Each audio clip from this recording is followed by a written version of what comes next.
B. Landro, is founder and president of VeraWorks, a global consulting firm that helps companies offer employees the opportunity to do socially good through their everyday jobs and thus deepen their work experience and heighten their performance. She's probably going to blow that myth out of the water that volunteers aren't high performers. So we'll hear more about that. She also teaches this purpose-driven corporate community involvement for Georgetown University and is a frequent keynote speaker in the role of community involvement in places like this. B has helped Aetna, Allstate, Bank of America, Caesars Entertainment, FedEx, HB, IBM, Matthew Nelson, Levi Strauss, PW. I'm glad you're listening. Thank you. You're a lost cause, though. I tried. It was back in my Council of Foundation days. So, and she's worked with many other companies, developed ways to incorporate societal good into the day-to-day business and measures its societal and business impact. B also conducts research and through leadership on corporate community involvement. She's the author of, here's just 3 books, Stop the Charity and Start the Impact, A Helping Hand or a Hijacking, How Nonprofits Can Respond to Ever-Increasing Corporate Involvement in the Community, Maximizing Impact, the 3 Signs of Underperforming Employees' Community Engagement. She's got a few other publications as well. She's also led the project that developed the drivers of effectiveness for employee volunteering and giving programs and conducted the related research behind that with Fortune 500 companies. Jeff Senney leverages more than 20 years of corporate responsibility and management experience to guide the strategic operations at PwC's corporate responsibility team and program initiatives. Jeff believes corporate responsibility is about holistic value creation.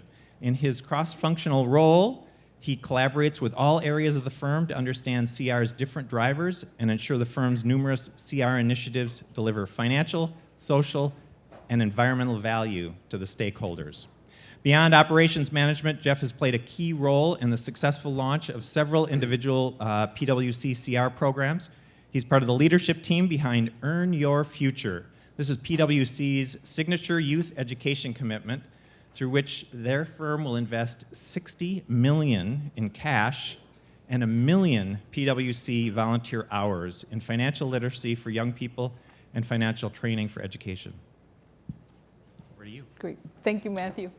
Okay, so we are going to do a deep dive into purpose. We've heard this word several times already in the last couple of days, and especially how it relates to your work, okay? So imagine that there was this all-natural supplement. They had no side effects. It was all natural, and it made you happier, and it gave you higher self-confidence, and you reported better health. And in fact, when they measured your white blood cell count, it was stronger. It actually made you healthier. You were less likely to suffer from depression. If you had chronic pain, it was lowered. You were less likely to feel bitterness or fear or anxiety. And in fact, you were less likely to die. An all-natural supplement. Okay, I'm selling it right now, $9.90. No, I'm just kidding. Okay, so does this exist? Yes, you guys know this. Okay. So you know that pro-social behavior, doing something for other people, there is just increasing amounts of piles of evidence showing this. Just last week, a new research came out. You're less likely to have a major stroke, okay, if you go out there and you give or you volunteer, you otherwise do a pro-social behavior. So, okay, but we're talking about the workplace. So now here's your middle manager. It's got a staff meeting in 2 hours. It has to come up with a strategic plan for next year. What the heck? You know, it's not his or her job to be concerned about pro-social behavior, whatever that is from his or her perspective, or their employees' health. So how are these 2 things linked at all? So they are, but I'm going to answer that with a parable. So imagine it's the Middle Ages and you have 2 stoneworkers. So on the left is Slag. Slag is not very engaged in work. He's thinking what the heck is going on with Sid? Why is he so happy, right? So we have 3 times more slags than Sids in the workplace. This is from Gallup. Disengaged workers outnumber engaged workers. You guys know that. We heard that earlier in a panel already. And look at the difference in productivity, right? So 15 to 40% higher productivity with engaged workers versus non-engaged workers. And the fact that we have so many disengaged, what is the reason for this disengagement? So I'm going to go to what the Wall Street Journal calls the guru of management gurus, because this is his parable, Peter F. Drucker. So this is the guy who invented management, okay? Really, he really did, okay? This is the guy. What is his answer? And the answer is at the end of the parable. So here's the answer. You go to Slag and you ask him, hey, what are you doing? And he says, oh, I'm making a living. You go to Sid and you go, what are you doing? And he goes, I'm building a cathedral. So that's the difference between engagement and disengagement in a lot of workers. We know that if you think your job is purposeful, you are much more likely to be engaged.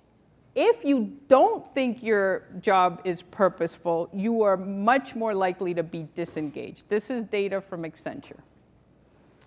So this is sort of the key dynamic that pulls your work and purpose and engagement and therefore productivity together.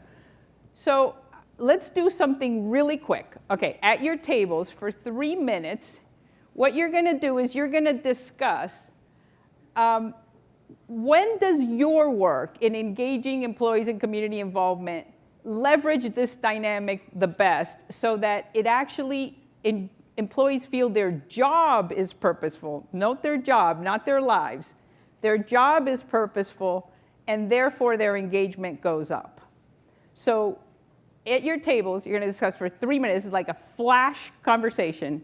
When does this work best? Okay, when do you leverage this best in your own work? Okay, and then come up, if you can, in 3 minutes with a summary, but in 5 words or less. Okay? Okay, good luck. Good luck. Let's see, do you have the, can I look at your watch real quick? I don't know what I did with mine. Okay, cool.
All right, has it been 3 minutes? Do you think it's been 3 minutes? Probably.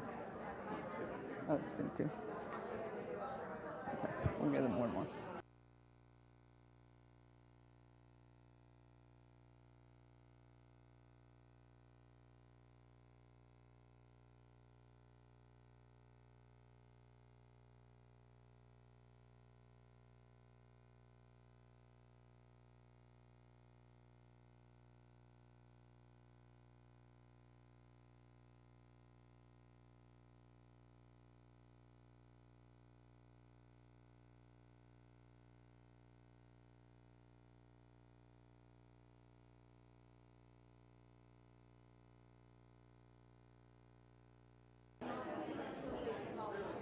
Okay, wrap up your brilliant comment.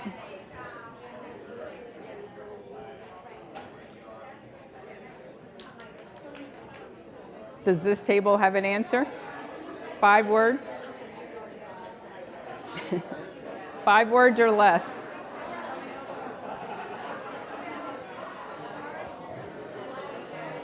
Okay. Wrap up your brilliant comment. Okay, which table? You guys are having way too much fun back there. Not allowed. This is a very, very serious session, okay? All right, so which table has the 5 words to report out? Right here. Okay, we have one right here. Just say them. Oh, sorry, the mic. The 5 words, okay. We're going to go first because we're a highly engaged table here. The 5 words. So our 5 words, I'm Jackie from Zurich Insurance. It's community investment work best leverages this dynamic when it has value add and clearly stated outcomes for our employee. Okay, great. All right, fantastic. We got one over here. That was, okay, you guys are disqualified. I think we have one over here. 5. Oh. If you took out the and, it was 5. Hello. Okay, so 5 words. Connecting employees with actual beneficiary people. That's 6. Actual beneficiaries. Woohoo! Okay, okay. Great. And actually, you'll see that one of the drivers of success I'm going to present is exactly that. It's just having them witness the change. So fantastic. Okay. Yes. Employee purpose, company purpose aligned. Ooh, okay. Jeff is taking note because, yes, that's fantastic. Okay, great. Let's do one more. We went a little different route. So we had 3 words. I'm donating me. Oh, And we were talking nice. about skills-based volunteering and Nice. mentoring as Yes. what engages And that's our a deeper employees connection. purposefully. Okay, great. Fantastic. All right, I think my work is done. I'm just going to, okay. Okay, that's great. Okay, so one thing that we talk about a lot that I'm going to warn you doesn't work very well is to go to SLAG and SID and go, what type of community involvement would improve your engagement? Because this is not happening at the cognitive level. Sid has no idea why he's performing so well. Okay, there's data. Adam Grant, 2 years ago, he was here. He has data showing this, that those who perform better because they get all the benefits of pro-social behavior, they don't know that that's where they're getting their lift from. Slag, who is the disengaged employee, is even less aware of what's going on. He's actually thinking, Sid is doping. He's like, well, he must be on something, because look how many bricks he has compared to me, and for God's sake, he's happy with his job. He's got to be on something. And you know what? He is right, because Sid's brain is rewarding him. Okay, so millennia of evolution have established that we only survive if we help each other out. We're not like these polar bears that can, hunt down game alone. And, we can't, we're not like other animals that can keep one eye open at night and make sure that nothing comes to eat us. We only survive because we clump together. So every time we do something for the collective good, what evolution has ensured is that we get rewarded for it. We literally get dopamine in our blood. It's called a helper's high. So Slag is actually right. So this is completely hardwired into us. It's an automated response. It's not that we think, okay, I'm going to go participate in the community involvement program because, by God, I should be happier about my job, and I should be more engaged, and I should be more productive. We need evidence and scientists to tell us that. Luckily, there's a whole bunch of books out there. These are all highly readable books. 3 of them were on the New York Times bestseller. They're very good books. So if you're interested, you can delve into that more.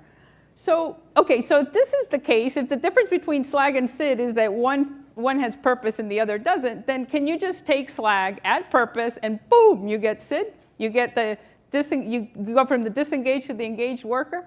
Well, nothing is that simple, right? But let's test that hypothesis out. So here's three different examples. So this is HP. And let's say that they sell technology solutions, right? So how might you add purpose to that? So they're working with a small business, and instead of just selling the cloud solution or the printer, if you're an HP sales rep, you have the option of becoming an eco-advocate. What an eco-advocate does is it helps that small business become green. So it helps that small business adopt more sustainable practices. So you'd think, okay, they just added purpose to that job. Does it work? Well, they have evidence that yes, morale is higher. Well, that's okay, that's one example. Let's just take a completely different job. So let's say you clean hotel rooms, right? So now this is Caesars Entertainment, and they told their housekeeping staff, when you go clean a room, you can take the partially used soap, we will give it to Clean the World Foundation, they will sterilize it and put in the hands of families that are at risk of contracting preventable disease and dying from it.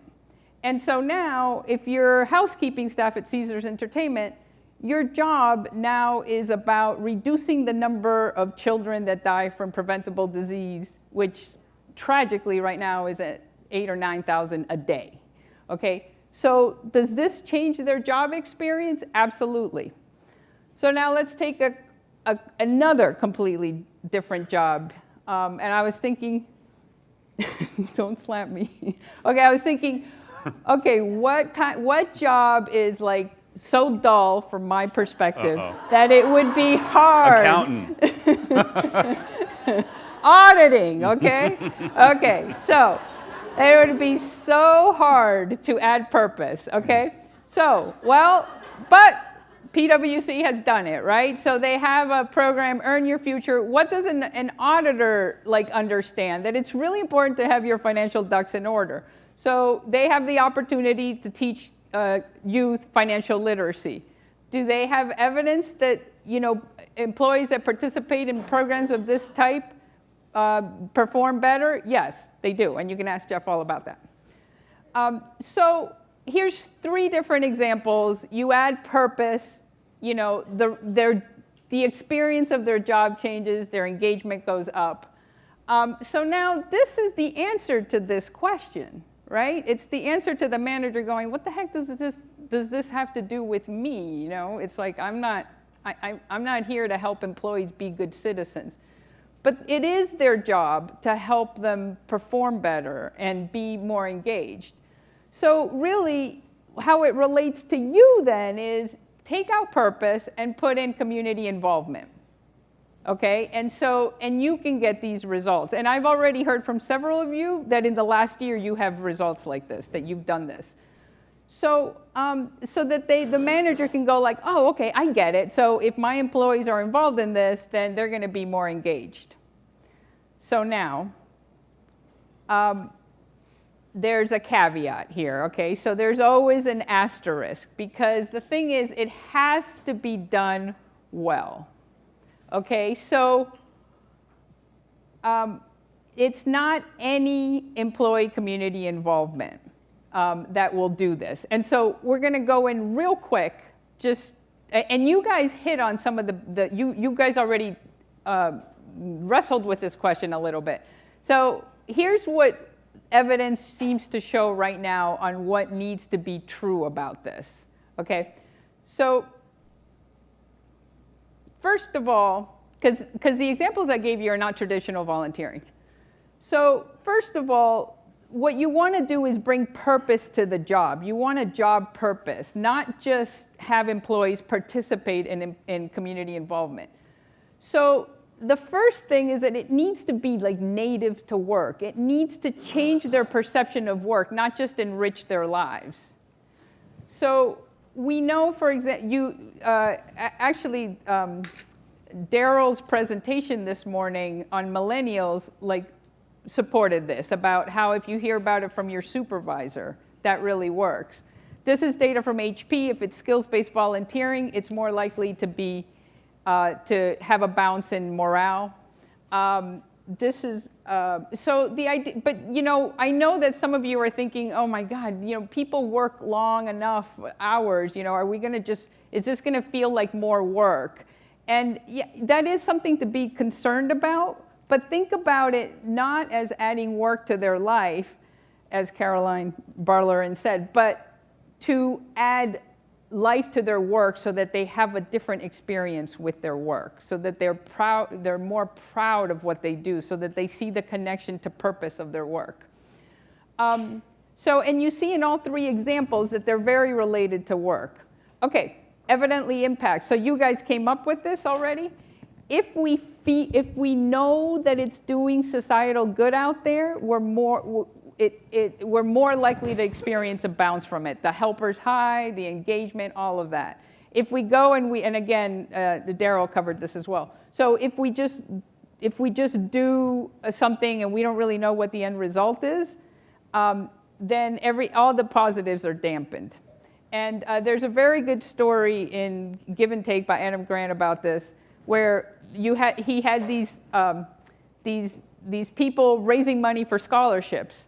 And when they saw a scholarship recipient in person and realized the good that their phone calls was making, their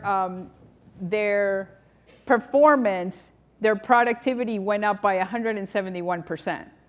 So just the fact that they saw the social good out there, it's like the kid reading better, or the stream cleaned up, whatever it is. If the impact is evident, then you're on your way to really adding purpose to that person's job. Make it team-based. Okay, so nothing against board service, but this is data from CEB. Half of your employees are going to be motivated to participate for social reasons. So that's, if they don't get to see their colleagues, if they don't get to, discuss it, if it doesn't lead them to them meeting, knowing who's in the elevator with them 2 weeks later, you're leaving a lot of benefits on the table. So try to make the activity skills-based.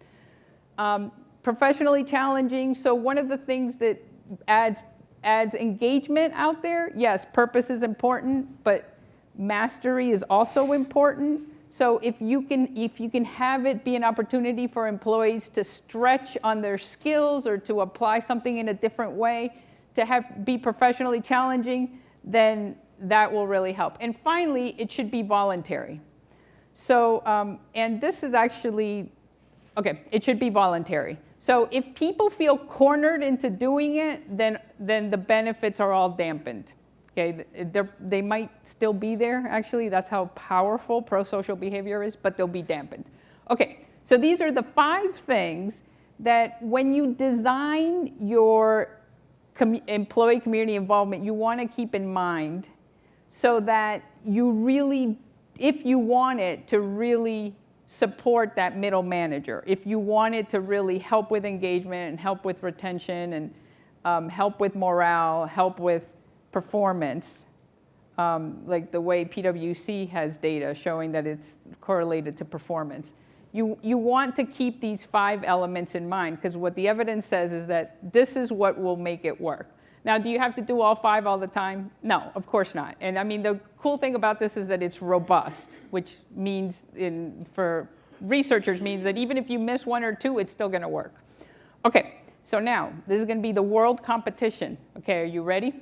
Okay, so at your tables, come up with an example. It can be real or imagined, okay, of employee community engagement that meets all 5 of these, okay? So if you're the first table to come up with this, do a drum roll really loud on your table, and then you will win the prize, which is a PwC retirement account, preloaded.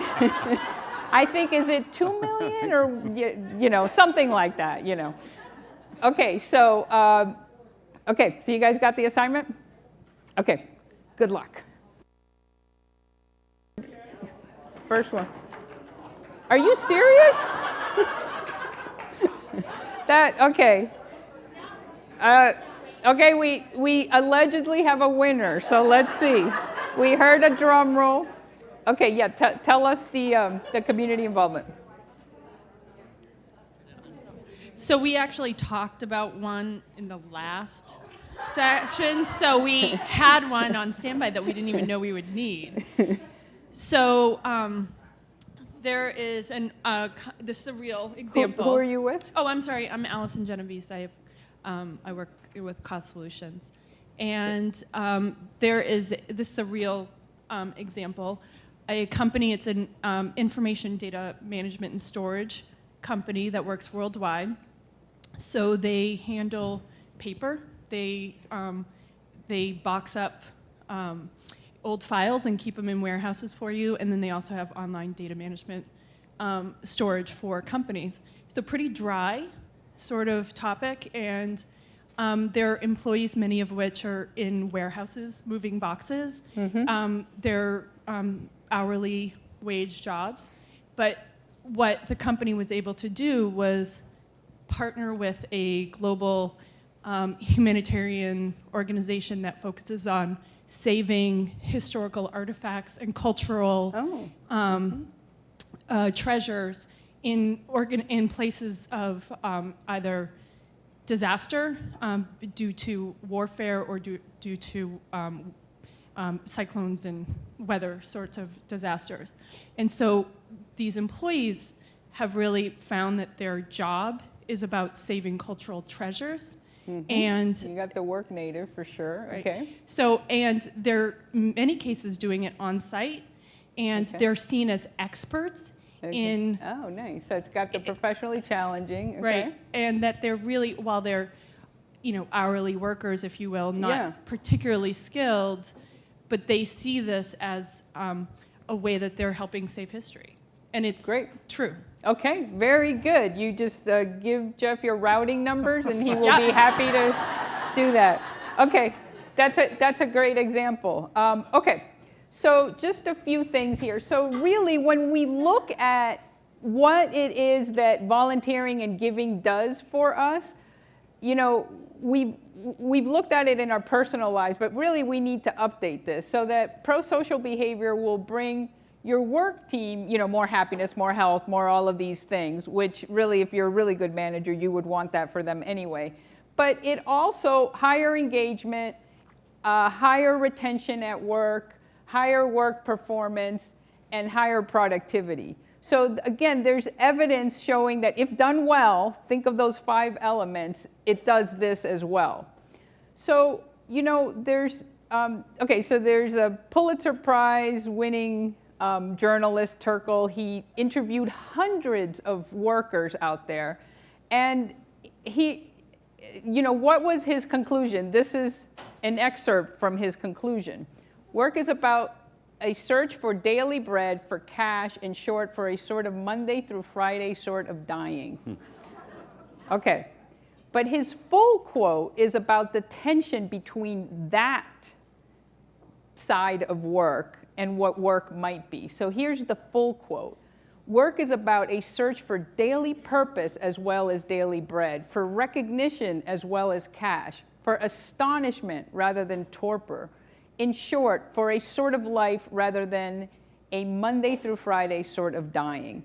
So, what you do can be the difference between one and the other, between torpor and astonishment. Thank you.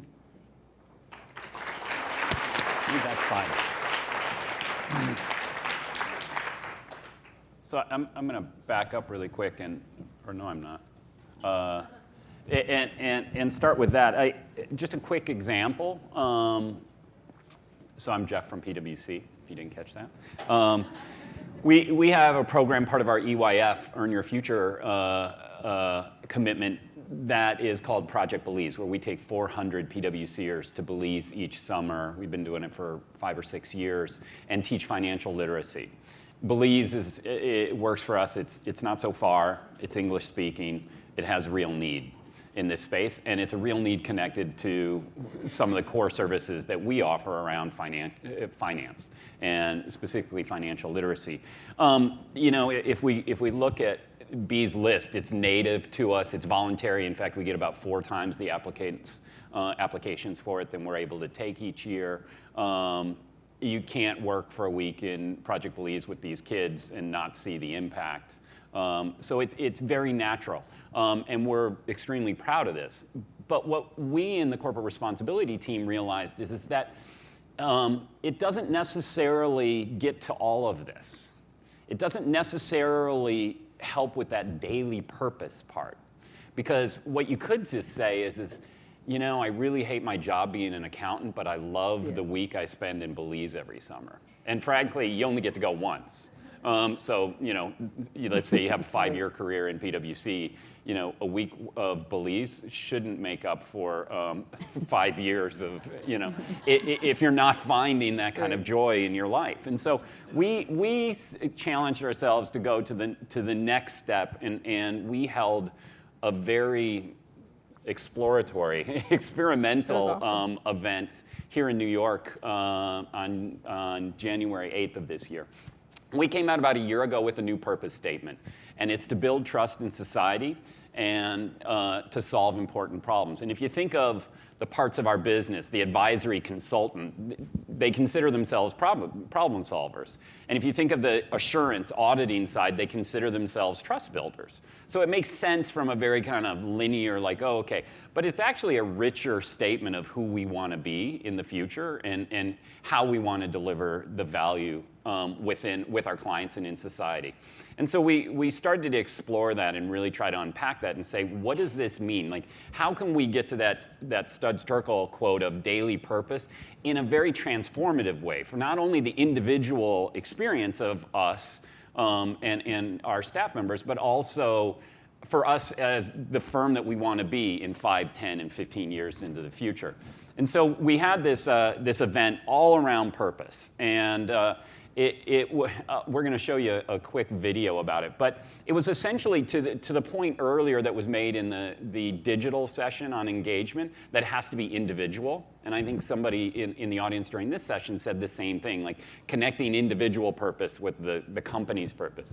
I think that's really a big part of how we approach this, is saying, when we talk about our firm's purpose, our organization's purpose, how can we get people to stop and think about their individual purpose? Because I would bet that less than half of the people could, reasonably articulate their purpose. It's usually not something that we think about. Our purpose is to go to work and, go meet friends for a drink on Friday. And, we don't necessarily think of our lives in that way. And so if we think of Slag and Sid, the question is did Sid have a mentor? Was it his parents? Was there some transformative point in his life that got him to realize the bigger picture of these blocks are part of the cathedral? Or was he naturally predestined somehow with this knowledge or this viewpoint? And generally, we think that it's actually somebody came in at a pivotal point in his or her life and kind of took the blinders off. And we find that we have the Slag people who are working on accounts, and they just don't see the bigger picture of how this spreadsheet attaches to that spreadsheet, which attaches to this, which adds value to the client, which adds value to society, blah, blah, blah. So we wanted to kind of unpack that and question individual purpose, and this is what we came up with. We're going to show a quick video. Today is all about talking about purpose, serving clients, serving communities, serving your family, serving constituents, and serving them in a way that actually brings to yourself a feeling of significance. We totally confuse what purpose is and think about it as being about a cause, and it gets in the way of us finding what truly generates purpose for us. We can no longer say, which we've said forever as a society, that's a purpose job, that's a non-purpose job, right? Absolutely not true. It's up to you whether or not you work with purpose. When it comes to your life and your work here at PwC, are you composing new music, or are you just playing notes that have been written in the past? There is a world of opportunity, and you guys have the skills to change the world. We recruit top college graduates from around the country to work at startups in Detroit, Baltimore, Cleveland, New Orleans, Providence, and other U.S. cities to generate job growth and create the next generation of entrepreneurs. We want to actually encourage them to become the kind of people that will see the importance of building a business that ends up creating opportunities in communities around the country. We can take the skills and experiences of military veterans, skills like teamwork, decisive leadership, risk mitigation, emergency medicine, and we can improve disaster response. And at the same time, disaster response gives veterans that opportunity to continue to serve that they're looking for after they're taking off the military uniform. 30,000 pounds of vegetables later, my favorite crop is organically grown citizens, graduates, members of the middle class. People and kids will be employed by you. 100% of my kids graduate and go on to living wage jobs. Take responsibility. Get involved, do something, no matter what your passion is. Design, build, transform. That's what we're all about. It is absolutely possible to combine good business with good citizenship. Nobody has been as purposeful as PwC in inviting folks to become micro-philanthropists. It's the accumulation of all the little things that we do day to day that creates that movement that I believe will change the world. You are here, and the world revolves around what you have to bring to it. I'd like for you to begin to reflect about your own story and why you do the things that you do. And then within that, you start to think about how you can iterate that message on your skin. And then as you see your colleagues and your friends up there, they've given you permission to ask them why they wrote it.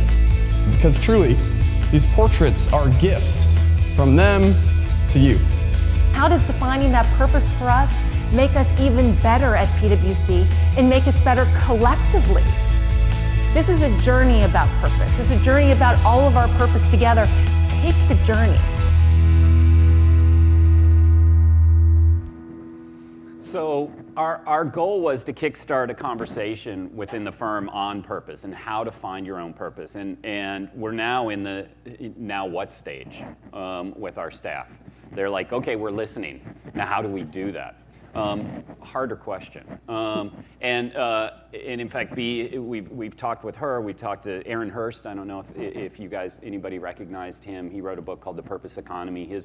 His theory is that, you know, he's got a slide that shows kind of man coming out of, you know, from frog, or from fish to frog to, you know, ape to man, and then he shows, you know, from an agricultural society to an intellectual society. He says the next evolution is going to be a purpose-built society, and that is going to be, we are going to have a purpose-built economy, and so we're really started on this path to help people define that. And one of the things that we saw were these Dear World photos. This is a guy, Robert Fogarty, who we saw at the end, where he comes and he just fights people to write on their skin and tell their story.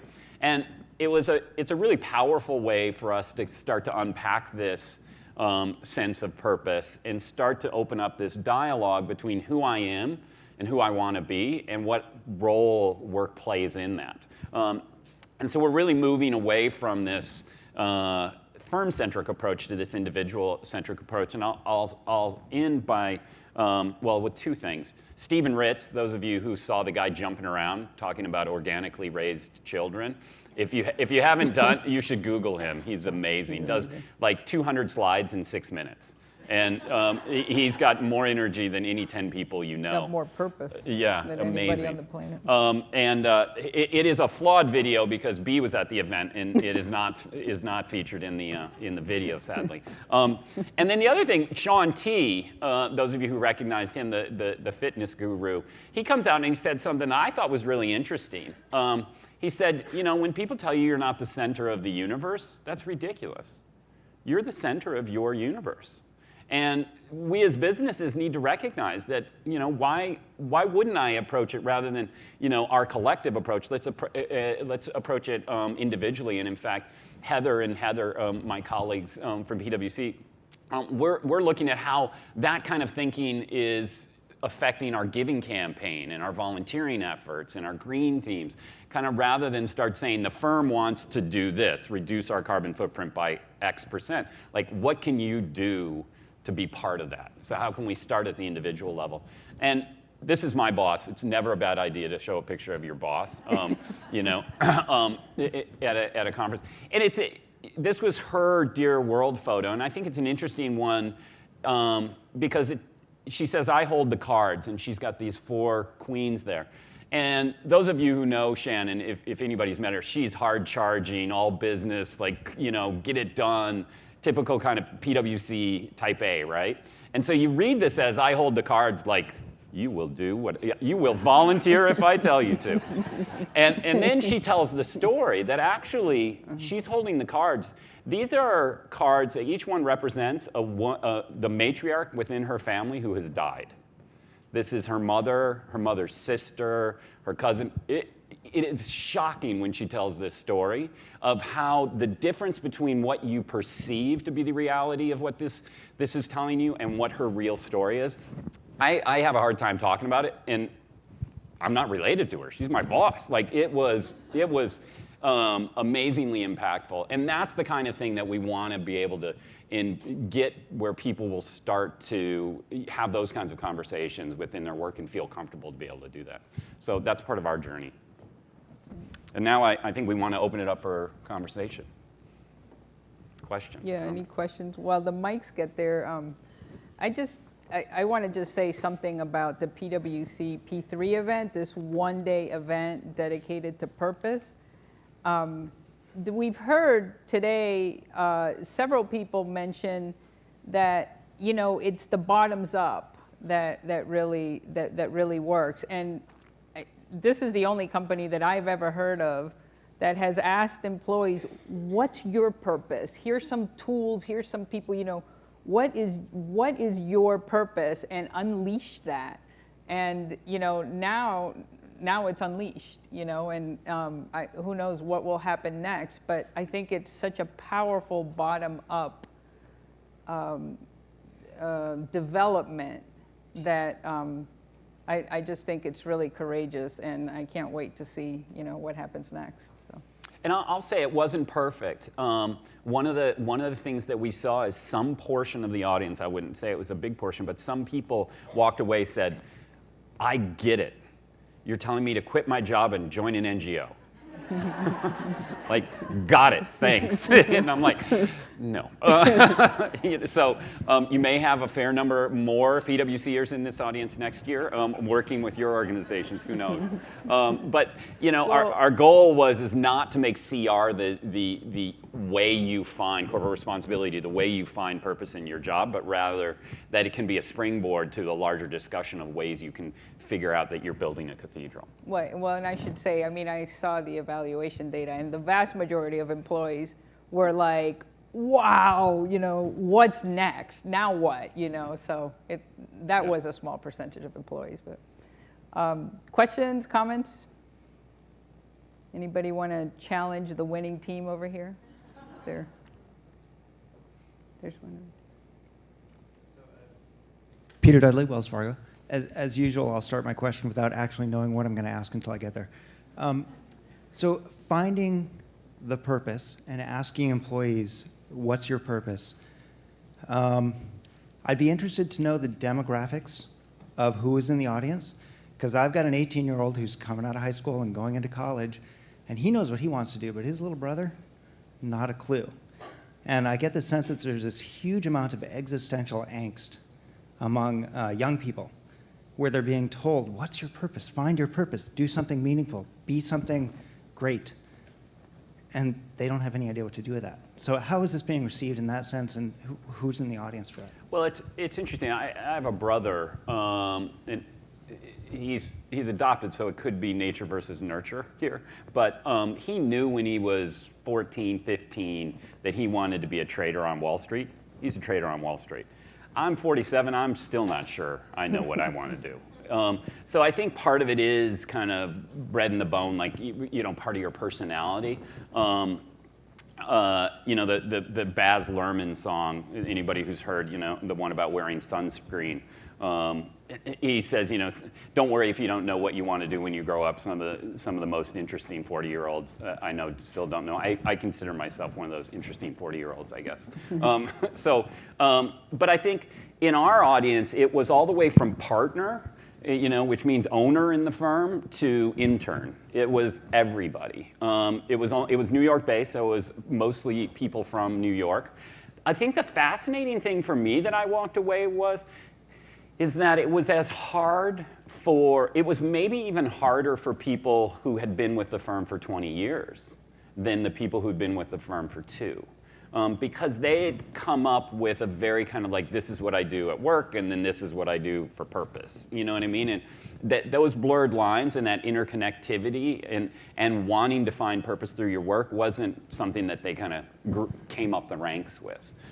So it may be even a little harder for them than the younger people in the audience. So yeah, I'd like to add something to that happened at the P3. So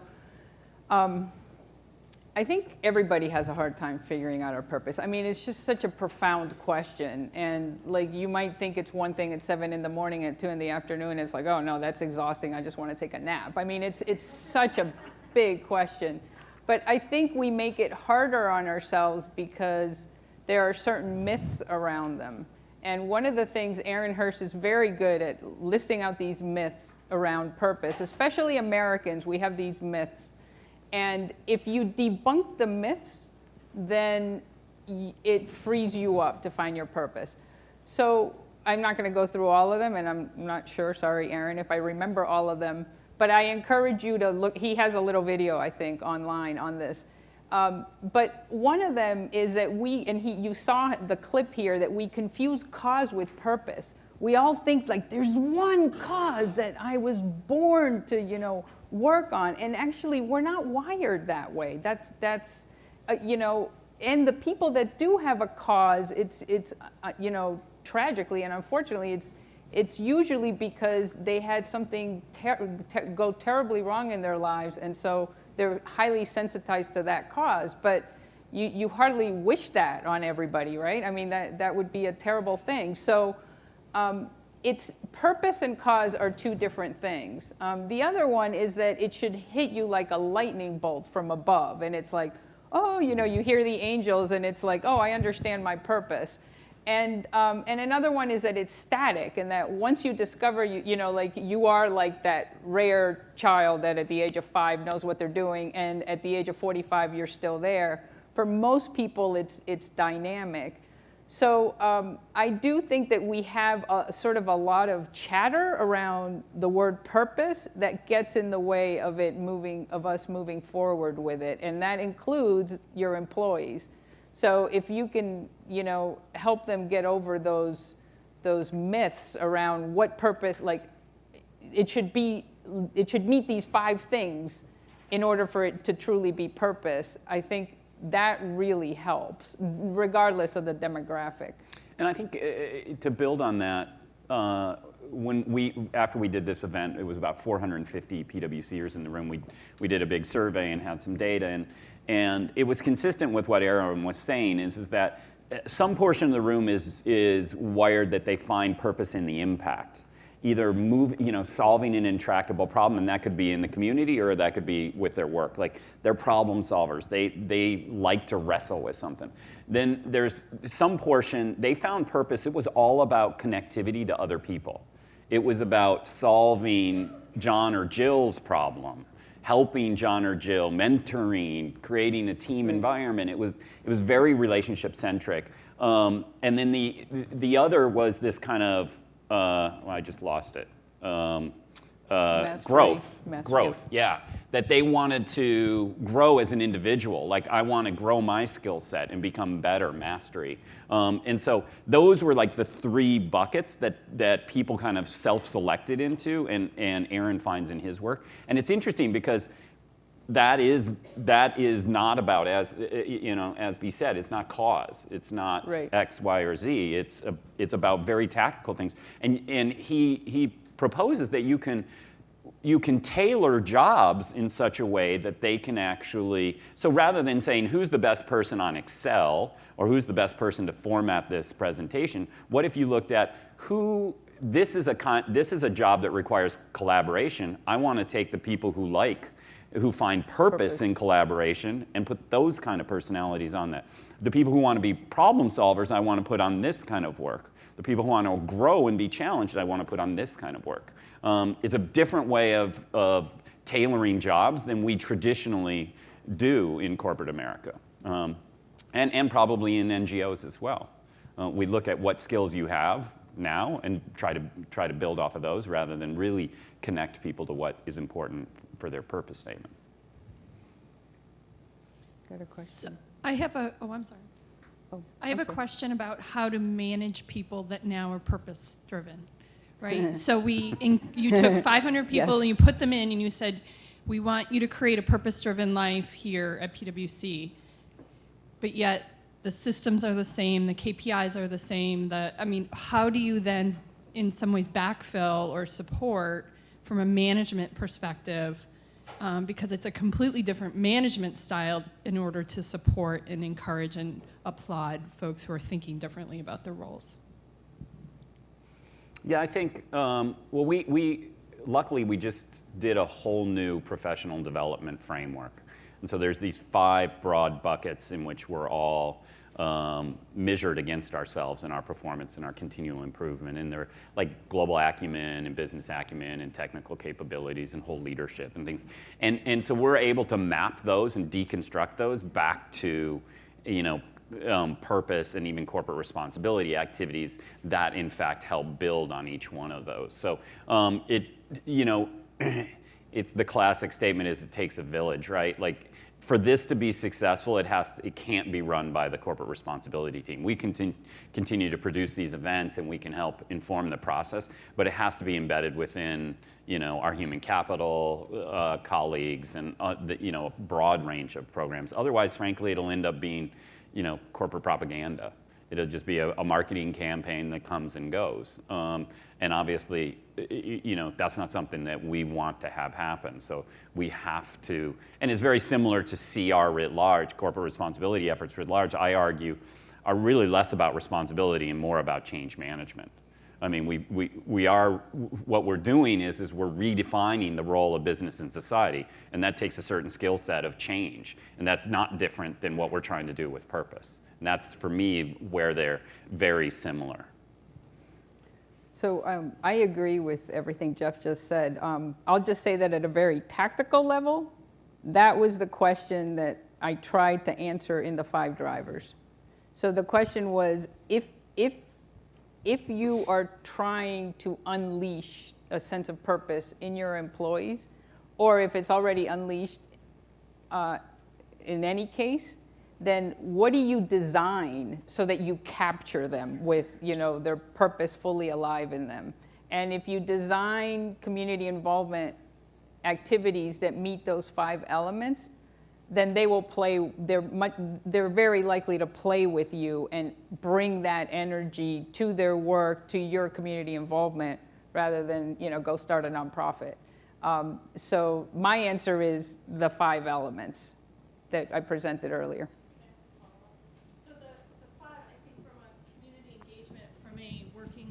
In the community standpoint, it's brilliant and super succinct, and I am going to steal it, and it's awesome.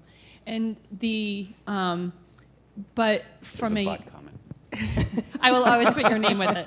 But the Cutter mic, please. But in terms of from translating that then into their overall job responsibilities, I think the frustration comes often, in my experience, that employees will have a transformative opportunity to serve in volunteerism, and they may be even able to do that every week, and then they go back to their quote-unquote day jobs, and their manager or their support team is unable to really keep that level of engagement and support going, and so it feels frustrating versus empowering. Exactly. And how do you train managers to support that person in a new and different way?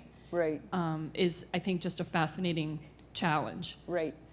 So, okay, so my answer to that is that move away from designing the discrete activity that has nothing to do with their job. So think of the HP example. Okay, they're selling, and as part of their sales job, their volunteering is it's melded in. They're helping the small business be greener. Think of Caesars Entertainment. So as they're doing their job of literally, scrubbing the bathroom floor, they are doing a pro-social act by collecting that soap and making sure, doing their part to make sure that it ends up in the hands of families that could die from preventable disease. So designing those programs, it isn't designing the Saturday event that has, they clean rooms 40 hours and then they go and they do this event. That's why it's job purposing. You take the job and you enrich it, you enhance it. So that's what the work native or job native means. And I realize that the chances of this making sense are in a half an hour presentation are pretty nil. But I am starting a blog next month that goes deep into all of this. So hopefully, that will get you further. But the idea is to not design the discrete activity that has nothing to do with their job, but design something that enhances their job. To build on that, I think congruence is critical. There's no doubt about it, and that's your point. And those of you who've seen the guy at Harvard and Stanford who wrote the book on innovation, and if you go, Tushman is the guy's last, Michael Tushman. The congruence model, I think it's really powerful to think about ways in which your organization has to be congruent, policies and culture and all of these things. And most change management efforts fail on one to get congruence. So I think it's an incredibly important problem. When we were at GreenBiz, and anybody else who was in the room who was there was an interesting session around having sustainability conversations and dealing with these kinds of problems. And one of the takeaways that I thought was really interesting was this idea of ambivalence. And most of us, myself included, will misunderstand the term and they'll think ambivalence means apathy, but it doesn't. It means the ability to hold two contradictory ideas in your mind or two feelings about something. Like, I am pro-environment, but I'm also pro-long hot showers. Those are mutually, there's some tension there, right? So that's a problem. I was at the EPA last week for a meeting. Nobody questions the EPA's commitment to the environment. I was in rooms full of chandeliers filled with incandescent light bulbs, had to open the windows because it was so hot, and I went into the bathroom and the water was running. So the incongruence is just, you're like, what? But organizations have to have some ability to manage with this incongruence because you're never going to have a perfect organization, just like you're never going to have a perfect individual. There's always going to be these kind of disconnects. And so what we have to do, first of all, is stop thinking that organizations need to be perfect because it's not realistic. And second, figure out what parts in our change management process that we actually do have to change in order to make it feel authentic and native, I think, to Bee's term. Okay. Perfect. Any closing words, Bee? No? That was them. We'll go with yours, Jeff. That was great. Thank you very much. Thank you.